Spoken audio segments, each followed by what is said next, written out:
Hi, boosters. Welcome to our webinar on Booster Club merchandise. Today, we're going to talk about best practices for managing your spirit wear and logo items and making sure that it's a profitable part of your booster club. One of the most frightening things that I ever heard as a booster club president was when we were working in collaboration with another booster club, and the other president said, "We're going to sell t shirts at our tournament together, and I've ordered 100 shirts." And I knew right then that we were not gonna make money on those shirts. So I'd had enough experience with selling spirit wear and tournament t-shirts to know that usually you don't sell 100 at a tournament, and if you don't sell at least half, then you're actually gonna lose money on those items. So today we're gonna talk about some ways to prevent that from happening, making sure that your spirits wear are profitable, and then making a plan for increasing your sales. Just to review that 100 shirt t-shirt order, this is what the other leader was so excited about, that we were buying shirts for $10, selling them for 20, making a profit of $10 per shirt. Well, if we did 100 shirts, that was going to be $1,000 income for our two clubs. What actually happened on the sale of those shirts was something more like this. The shirts cost us $1,000. We only sold 21 at $20 and ended up losing $580. So spirit wear is something you have to be careful with, and not a lot of booster clubs know the actual cost of their spirit wear. A lot of times it's been purchased in previous years. It's sitting in an inventory closet. So it looks like income, but in actuality, it may be costing your booster club money. So today we're going to walk through why a strategy is essential, some effective designs, product selection, purchasing options, what channels you can use to sell your spirit wear, pricing strategies, how to put together a sales playbook, and future planning for your spirit wear.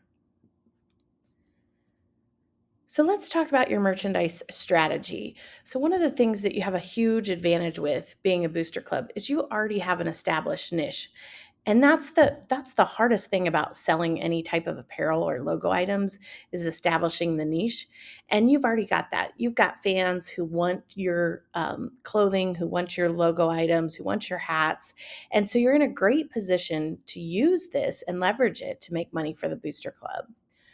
You want to go back and do some planning and look at previous years' sold data. So hopefully you're using some type of system where you can track and see how many t-shirts did you sell last year, or how many of the playoff t-shirt did you sell last year.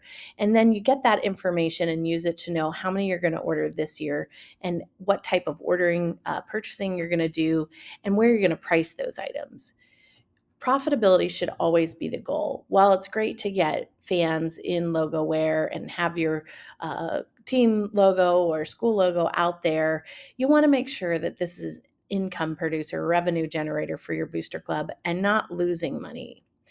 You want to avoid time intensive work. So if you've ordered a whole bunch of stuff and you've got it sitting in an inventory closet, that's going to create labor for you. It's going to require volunteer hours to manage that large inventory that you've purchased. Sounds great in theory. You can buy the items at a discount, but in the long run, it actually ends up costing you more money. You want to build a basic design framework so you know you've got your library of designs and you can use those to quickly create new products. And then you want to make a playbook, because it's not about just making the products and putting them for sale. Like, how can we get people to buy them? Let's do some promotion. So, effective designs, the single most important thing to designing school spirit wear is you have to have a good logo. I see this every day at Booster Hub. So we have organizations that want to sell spiritware, and they have this generated logo that came off a website somewhere. It's very low resolution, and we go to put it on a shirt or sweatshirt or hoodie or hat, and it just doesn't look good. So you want to spend the time, and in some schools, this could take a day or a week to get this logo. And you want to make sure that you have a high resolution logo, whether it's your school logo or your team's logo that's been created. And if you can't get one, you need to make a new one. You want to use easy design tools. There's some great design tools out there now. Most of them are free for nonprofits. Some good examples are Canva and Kittl, Kittl. Great programs for designing logos or mottos or sayings, and then exporting those so that you can add them to a shirt. We're going to walk through some tips and tricks here in a few minutes. You want to stick with designs that sell. So it's when you start getting creative, you want to create all the stuff. You can add any kind of saying to t-shirt. You can make um, 10 different versions or 100 different versions, but I really like to focus on a 3 design strategy. So you want your tailored logo, or your logo that's your school or your team's logo, something that you can put on a polo, something dad might wear, very nice classic design. Generally, most programs may have a secondary logo. It might be their mascot, or a combination of their mascot and their name. So I call that the fun logo. So you want your fun logo. And then I recommend making a custom design for each year. So you can create that every year. So that would be the one design that you would generate each year. And that helps people get excited. And that's their new one that they're going to buy this year. Let's really drill down on those logos. So your logo needs to be at least 150 DPI. Really, it should be 300, but most printing companies now can use 150 DPI.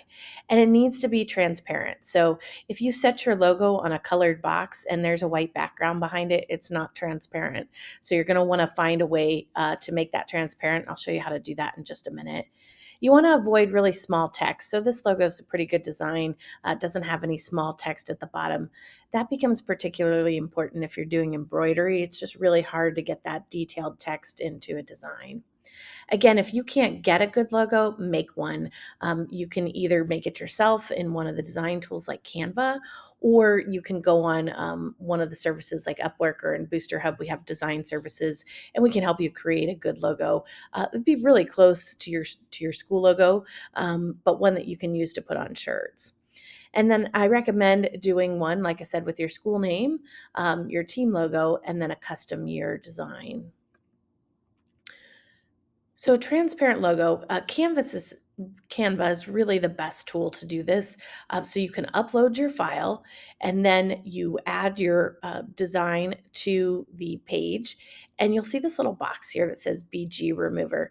If you click on that, it's going to wipe your background clean, and then you'll go to the share button that's over here on Canva and select transparent background and download that as a PNG file. Once you do that, you have a transparent logo. A lot of people struggle with this. They don't know how to get rid of that white box behind their logo. So that's the process that you can do. Apple Preview also has some ways to make a logo, remove the background and make it transparent. It's a little bit more complicated, and I find it doesn't come out as clean. So Canva is really the best tool if you have it. And again, it's free. If you're doing spiritware, you should definitely have a copy of Canva.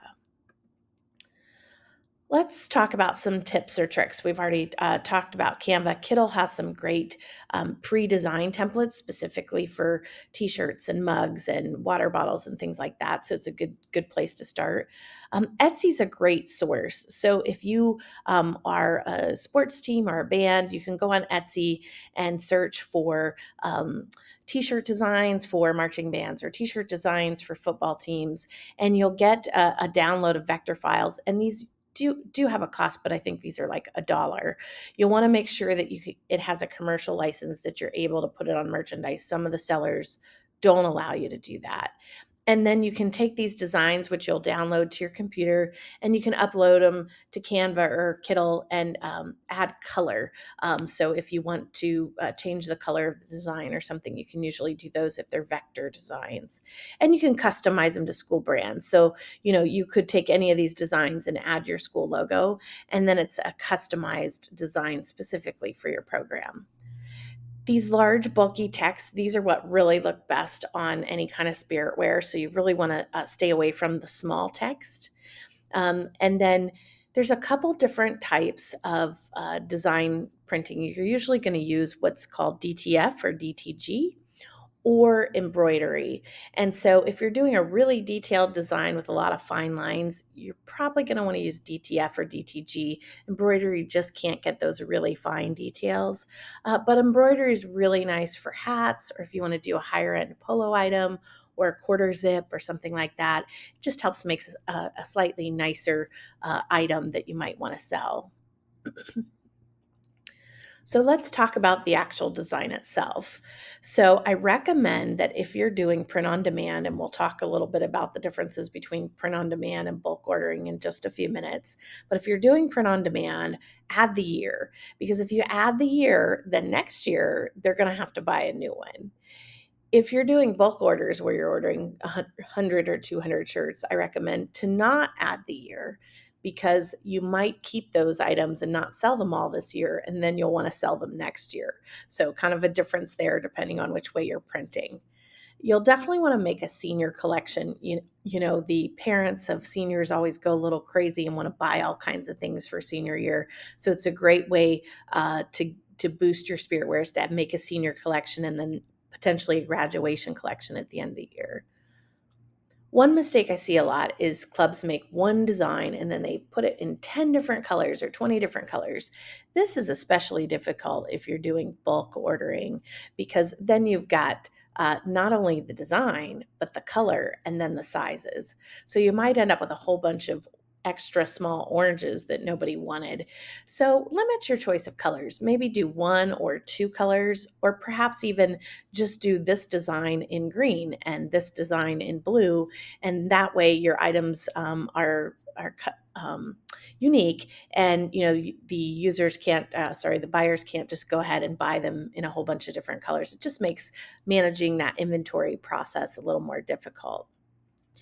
Create a custom year design. So this is our 2025, 2026 design. It's different from all the others. You can find some great ideas on Pinterest and Etsy for those, but really make it fun. This is the design that people are like, oh, I got to get that shirt, or maybe it's your team's motto for this year or something like that. But that helps give some urgency and get the buyers to buy. And then consider making a holiday collection or special events collection. So, in the logo wear and apparel business, November and December are the largest months out of the year exponentially. And so, people just are a little more likely to spend money during this time. And so, if you've created a holiday or a special event item, then people would likely add it for Christmas presents and things like that. And besides, teenagers are so difficult to buy for. So if you give an option, it's great for parents to say, oh, I've got something I can buy my teen. When you're trying to decide what products to sell, you'll want to follow what we call the 70-20-10 rule. And so 70% of the items that you're selling, you want to be proven sellers. And we'll walk through what those are. But basically, your t shirts, your hoodies, your hats. Then you want to create 20% of your items that are seasonal. So these might be things like your playoff shirt, a homecoming shirt, a holiday item, or winter hats, things like that. And then 10%, you can do something special or experiment. If you see there's a cool pillow that you think might be attractive, or some leggings, or some new water bottles, or things like that, you can try 10% of your items in that experimental category, and then take the data from this year and look and see if hey, this was a great seller. Let's add it to our proven sellers for next year. Your items may vary depending on what activity your booster club does. So if you're a marching band, or a football team, or perhaps like a winter sport that plays outside like soccer, you may want to add more things like blankets. Whereas if you're a volleyball team, blankets aren't going to make much sense. You know that you're not going to have a big demand for those. And you'll definitely want to use data. So you should be tracking how much you sell, and then taking that data each season and refining what you're selling. So this is really a great way to make your spirit wear improve over time. So our proven sellers, the number one workhorse of spirit wear and logo items is t-shirts. It will always be that. It doesn't matter what climate you live in. T-shirts are a fantastic logo item.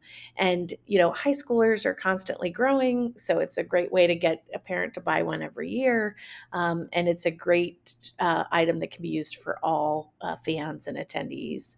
Hoodies are super popular right now, also sweatshirts. So both of those categories, I would offer one of each at least. And there's a lot of different styles of hoodies. So you'll, want to take a look at what types they are, and see if they're the type that the kids are finding popular right now, because those generally go to the students. I always recommend putting a polo in there. I always think of this as like the dad collection. So you've got your polo and your quarter zip.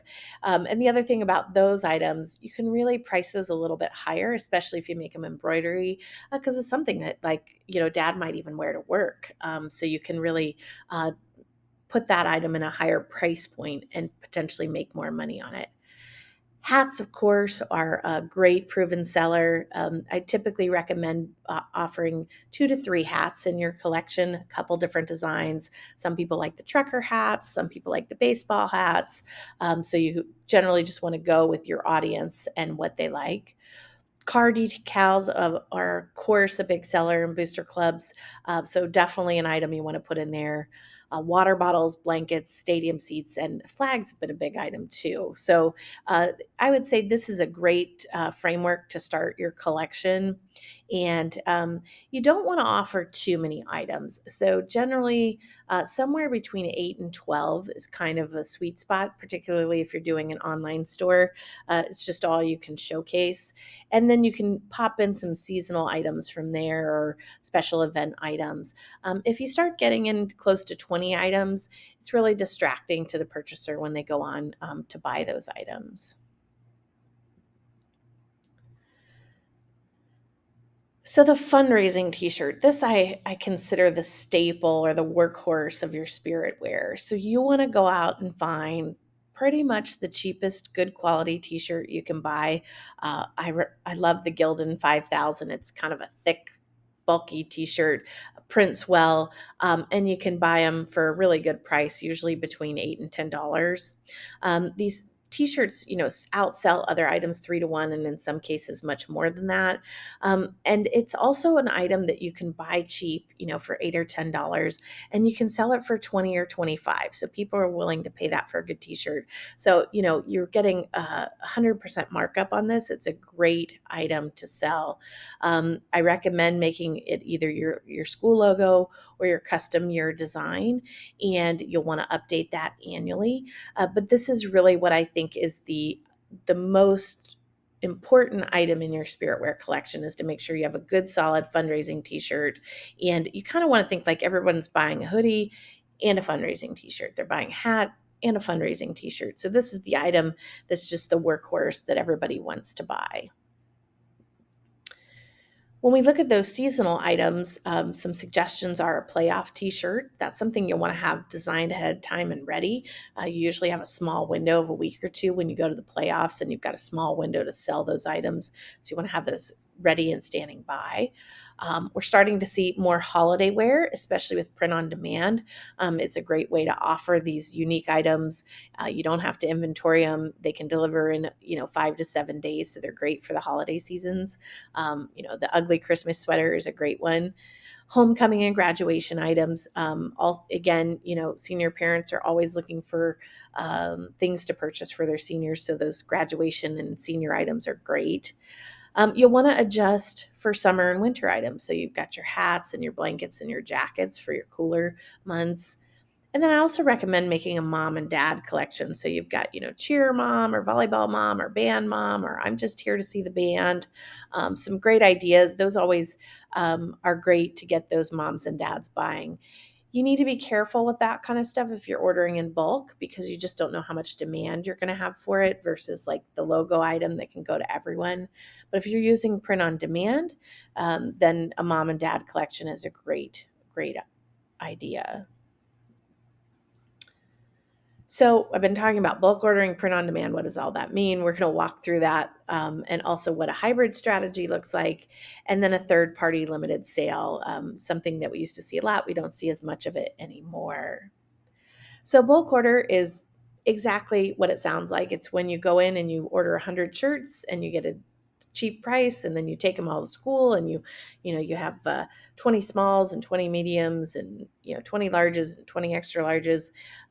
You're going to get the best pricing when you buy in bulk. It is what it is. So the more you can buy at one time, the lower the price is going to be.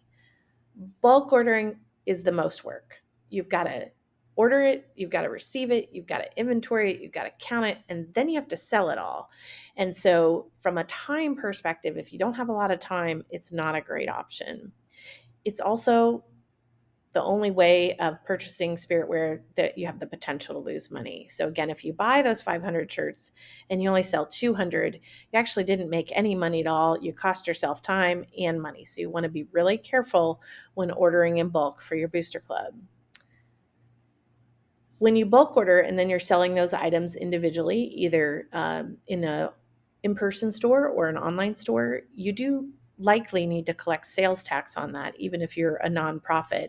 And so it does make that adds a layer of complexity where you need to be considering the sales tax on those items. Again, on bulk ordering, you have to manage the inventory. And so you need to think about that. Where are you going to store it? Who's going to count it? Who's going to make sure it didn't go missing? So it's just a time piece.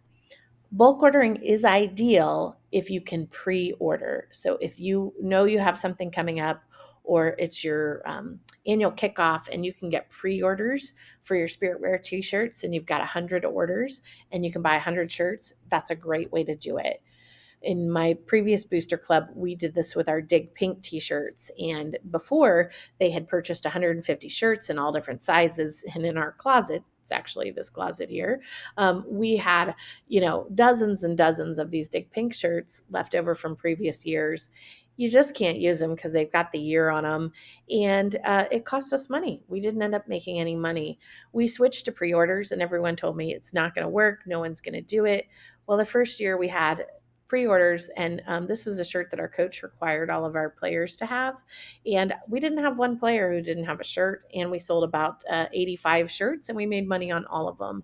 So if you can get pre-orders and then buy your items, bulk order is a great option. Now let's talk about print on demand. This is really something that's come into play in the last 5 to 10 years. It's gotten really good, it's really efficient, and it's really quick. You can get these items really fast now. Print on demand is the least amount of work. You can design a product, put it on your website. If somebody buys it, it prints and ships directly to them. You never have to touch the product. So from a busy booster club board perspective, it's a great way to have spiritware and not have all the work of spiritware. When you buy one item at a time, the costs are higher. The individual item is going to cost a little bit more. There's also going to be shipping on each item, where you have shipping in bulk, but it's on everything at once, and so it's a little cheaper. Whereas print on demand, it's one item at a time, and so you're going to have a shipping cost. Now that shipping cost is passed on to the purchaser. So unless you have some purchasing resistance, it's not something that Booster Club's going to pay. The best part of print on demand is you make profit on every sale. So, for example, when we talk about that fundraising t-shirt, if you buy that in bulk, you can probably get that shirt down to about $7, maybe even to $6.50 or something. If you're buying that shirt in print on demand, right now you're paying about $8.50. So there's a difference in cost of about $2. But everyone that sells makes a profit versus when you buy in bulk, you run the risk of a loss. So print on demand is a great tool now. The pricing has gotten competitive, and the delivery times are 5 to 7 days. So as fast as you can get things in bulk, sometimes faster, and people can have these items in their mailbox within a week. You don't have to manage any inventory with print on demand. All you have to do is adjust your items for sale on your store. Another great reason to use print on demand is the sales tax is usually managed by the company that fulfills it. So a lot of these larger companies that do this print on demand, they have to collect and remit the sales tax, and it removes that burden from the booster club. So it's another great reason to do print on demand. The other thing is that when you're doing print on demand, you can make a few more items and offer them for sale, because if you only sell one or two, hey, you're still making profit on every sale. You're not losing money because you only sold one or two. You got a little extra money because you sold one or two.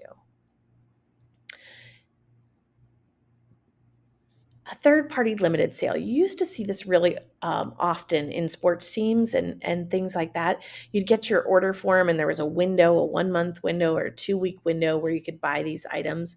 It's typically handled by a third-party company, oftentimes a local apparel company. There's a limited time to sell.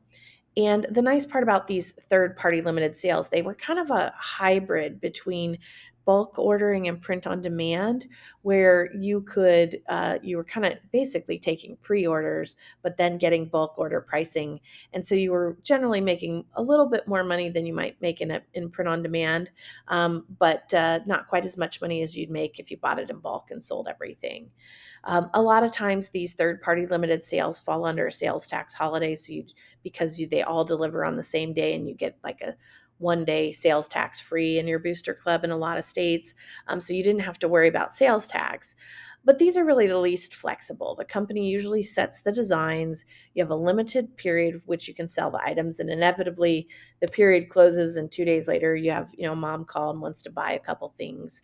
And you don't really get to set the pricing. The pricing is usually set by the third party company, and you get to make 25% or something like that.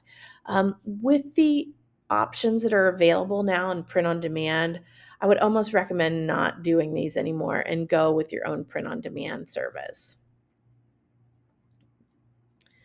So let's talk about the different selling channels. So you've got your online store.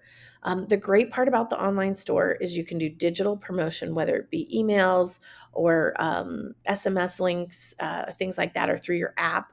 And you can put a link right to the product or the item. And that's really great. It's a great way to promote items. I mean, everyone's buying most of their things online now. And so to have the option to do that where you don't have to go up to the school, go to the spiritware store and buy it, the online store is really a great way to go. If you don't have an online store or e-commerce present, you need to get one in a booster club. The online store, you can do that print on demand where there's no risk. So you're selling the item and then it delivers directly to the purchaser. You make some money and you didn't have to touch it. You have your in-person store, like we see here, the old spiritware store that you would have either at the school or at the football game or the concession stand. You've got to manage the inventory if you do that. And again, this is where you really want to watch that profit and loss on that spiritware, because again, just because you're selling something and getting revenue off of it doesn't mean that it's profitable. It could have been something bought 2 years prior, and you actually could be losing money on it. I like to think of it as events as a selling channel, so it's a little bit different than an in-person store, because you have some urgency. So if you do have a tournament or a big event like a season kickoff coming, you want to consider potentially doing a hybrid of what I call print on demand and bulk hybrid. So I would have some items made and maybe even buy a small quantity in bulk, maybe like 25, somewhere where that first price break is, and then make QR codes for that item. So your goal would be at the event to actually run out, but you've got a QR code right there. They can order it print on demand. They can have it in 5 days. So you've got the items there. People can touch and hold them and see how they fit. But most of what you're selling is going through your print on demand channel. And then you don't run the risk of buying a bunch of stuff and it not selling. So again, buy some items in lower quantities. So instead of 100, 25, have them available for people to touch and see. And then when you run out in the in-person event, have some QR codes so they can go right on their phone and order the item. So let's talk about pricing strategies. So it's really important that you understand the whole cost of when you buy an item. So if you're buying a t-shirt for $6.50 and you're buying 100 of them, it's $650. But if the shipping cost is $200, all of a sudden that cost has gone up dramatically. So you want to make sure that you're adding your shipping cost in there. And then sometimes, like if you add an additional design, like this one has one on the sleeve, that may have an additional cost as well. And then if you're paying any sales tax, you'll want to put that in there. Most booster clubs are tax exempt when purchasing, so something you want to think about with your supplier. If you can get that tax exempt, that really helps. I like to think of doing something as a loss leader pricing. So this might be a t-shirt or a hat or something where you're not making a ton of money on it. You just want to get that item on a lot of people. So it might be your logo t-shirt. Instead of selling it for 20, we might say, hey, this year we're going to offer this for 14 just because we want to get it on a lot of people. Or maybe run a sale and say, hey, you can get your logo shirt for $14 instead of 20 right now. So that's something to think about when doing your pricing. And then also consider spirit bundles. So we talked about this before. If they're going to order a hat, add your logo shirt on. If you're going to order a water bottle, add your logo shirt, a hoodie and a logo shirt, and just bring the price down a little bit of that logo shirt when you do that. And that gets people to buy more items.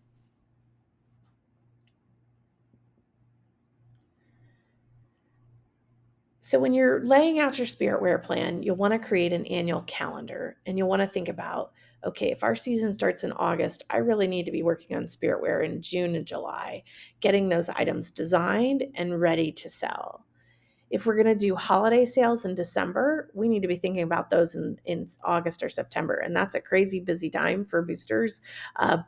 This is why you want to lay that annual calendar out. You'll want to prepare ahead of time. So if you want to do a holiday sale in December, you need to have that ready in August. And then you'll want to collect the data to make decisions. How many homecoming shirts did we sell last year? Is it worth doing? How many playoff shirts did we sell? Is it worth doing? And then lay that all out in your annual calendar planning.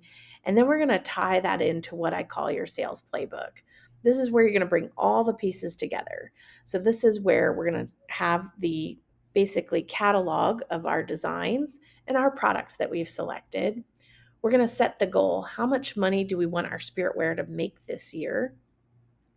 We're going to create our design framework. So we're going to offer one t-shirt with our school logo, one t-shirt with our fun logo and our custom design. We're going to have a small mom and dad collection, a small senior collection. Now this is where the fun really starts, is we're going to set a communication plan. So we're going to advertise our spirit wear in our weekly emails, at our monthly board meetings, on our social media. And we want to get it out there 7 to 15 times so that people see that the spirit wear is available for sale.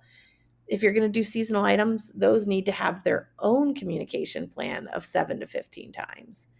And then pour the data back in, take a look at what you've sold, remove the items that don't sell, and experiment with new items. And that's where we talked about that small 10% of items that you'll want to try and see if they sell. So just to recap, the potential for merchandise is huge, but most booster clubs are actually losing money on their spirit wear. So you want to make a strategy and a plan to make sure that your spirit wear is profitable. You want to create designs that sell. Don't get too complicated. Don't overthink it. People want your school logo and your team logo. You already have a niche for your product, so you don't need to overthink the design part. Keep the product selection simple and effective. Stick with those items that sell the most often, and experiment every year with one or two items. Use the purchasing option that fits best for what the activity or the event that you're trying to do. Consider using pre-orders. Definitely take a look at print on demand. I really think it's the best option for booster clubs. Use strategic pricing to make more money. One thing I didn't mention is if you are doing those polo shirts or quarter zips, the nicer engraved items, you can definitely boost the price up on those because it's a little bit more of a luxury item. So anything that somebody could wear outside of school or a game, you can add a little bit to the price on that. Always sell online except for when you can create urgency. So this would be like at events. And yeah, if you've got a spirit wear at a football game, a spirit wear stand at a football game, that definitely has some urgency. But consider just reducing your inventories there. So you just have less items for sale, and look at your data. If you're selling 100 shirts a night at a football game, then you'll want 100 shirts, but maybe you can order them 2 or 3 times over the season. So you're not ordering 700 shirts and not selling 300 of them. With the lead times getting reduced on all logo and apparel wear, due to different printing techniques now, you can definitely place those orders multiple times a season instead of one. Create a playbook, add your plan, review it, your annual calendar, take a look at your income and your costs, and then set a communication plan because items don't sell without promotion. And then keep it simple. Don't overwhelm yourself with dozens and dozens of items and colors and inventory. We know that you're busy, you've got a lot going on. You can keep your spirit wear simple and streamlined and still make it a great revenue producer for your booster club. If you haven't had a chance, take a look at Booster Hub. We do have an integrated merchandise tool that does offer both bulk and print on demand services that's completely integrated with our online stores. It's a great way to sell spirit wear for your booster club. And we hope that you knock it out of the park. Join us next time for our boosted volunteer webinars.